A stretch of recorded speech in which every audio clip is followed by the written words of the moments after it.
கர்த்தருக்கு யாக்கோபை மேற்கொள்ள முடியுமா முடியாதா? எப்படி சொல்றீங்க? யாக்கோபு என்னும் பூச்சி. இப்படி வச்சாலே பூச்சிக்கு கதை முடிஞ்சது.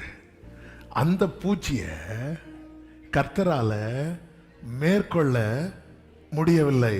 அந்த பூச்சி என்ன பண்ணிச்சு தெரியுமா? கெஞ்சிச்சு. அப்போ ஆண்டவர் என்கிட்ட சொன்ன வார்த்தை, யாக்கோபு தோற்பதை பார்க்க நான் விரும்பவில்லை அப்படின்னா. சில நேரத்தில் என் பொண்ணு டேடி பலம் பார்ப்போன்னு சொல்லிட்டு அப்படி கை வைப்பா. நான் அப்படி ஜெயிக்கிறது மாதிரி வந்துட்டு என்ன பண்ணுவேன் அப்படின்னா, அப்படி அவளை ஜெயிக்க வச்சிருவேன். அந்த யாபோக்காற்றின் கரையில நடந்தது இதுதான். இந்த பூச்சி தோக்கிறத பார்க்க